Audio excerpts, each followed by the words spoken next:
You felt it, haven't you? That sinking feeling that no matter how hard you work, how much you learn, or how good you try to be, the world just keeps rewarding the wrong people. The liars, the manipulators, the ones who seem to play a completely different game. And deep down, you suspect, maybe the game was never meant for people like you. If you've ever wondered why being honest feels like a disadvantage, why intelligence feels like a curse, or why you keep losing to people you know are far less capable than you, this is going to be uncomfortable. But it's the truth you've been avoiding. History is littered with the bones of people who were right too soon, thinkers who saw the truth, spoke it boldly, and were ignored, exiled, or killed. Socrates questioned the powerful and was given poison. Galileo looked through a telescope and was put under house arrest. Dietrich Bonhoeffer resisted evil in his time and was executed before liberation. The pattern is clear. The world is not a meritocracy of truth or morality. It is an arena, and the prize doesn't go to the most intelligent or the most moral, but to the most strategic. Plato knew this. In the Republic, he warned of the ship of fools, a vessel where the sailors fight for control without knowing how to navigate, and the one man who does know is dismissed as useless. The crew elects the most persuasive, not the most capable. Sound familiar? We like to believe that the truth will naturally rise to the top, that competence will be recognized, that decency will be rewarded. But as Machiavelli pointed out, the world is a jungle, not a monastery. In the jungle, the wolf who hesitates starves. The lion who shows mercy becomes prey. It's not that good people are weak.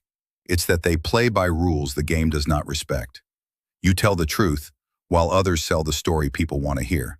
You work quietly while others take credit for your labor. You follow the rules while they bend them until they break. And here's the real kicker. The crowd will cheer for them while you stand in the shadows, wondering why no one sees you. Psychologists have long studied this. The Dunning-Kruger effect shows that the least competent people are often the most confident. And confidence, not competence, is what persuades the masses. Carl Jung spoke of the persona, the mask we wear to interact with the world. The problem? Some people become their mask entirely. They curate a perfect facade while hiding rot underneath. And most of society only ever sees the mask. Worse still, our brains are wired to follow certainty, even if it's wrong, over doubt, even if it's right. That's why smooth-talking charlatans can become leaders, and quiet visionaries die unknown. Nietzsche once said, "The most common lie is the lie one tells to oneself, and perhaps the greatest lie of all is this: if I just keep my head down and work hard, things will work out." This is the comfort trap, the illusion that life is a fair contract, that playing nice guarantees a return. But life is not a balance sheet, it's a battlefield. Every empire, every corporation, every political system, they all have a hidden truth. Survival is not about who's right, but who's effective. And effectiveness is a blend of skill, adaptability, and yes, manipulation. Here's where it gets uncomfortable. If you want to win in a world built for fools, you can't just be smart. You can't just be good. You have to be strategic. You have to learn the rules of the game, not the rules you wish existed. This doesn't mean becoming corrupt. It means understanding that appearances matter as much as substance, that silence can be a weapon, that sometimes you must let the fool think they're winning until you've already taken the crown. Machiavelli never said you must be evil. He said you must learn to wear the mask when needed and remove it when the time is right.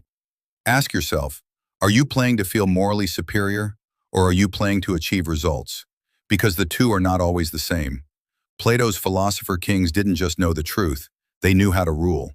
Nietzsche's Übermensch didn't just think differently, he acted with power. Bonhoeffer didn't just oppose evil in words, he infiltrated the system to strike at its heart. You don't change a rigged game by standing outside it, shouting at the players. You change it by stepping onto the field, learning its rhythms, and turning its weapons to your advantage. The world will not suddenly become fair because you wish it so. History shows us that the honest lose when they refuse to be strategic, and the capable fail when they refuse to adapt. So you have a choice. Keep playing the game you wish existed, and keep losing.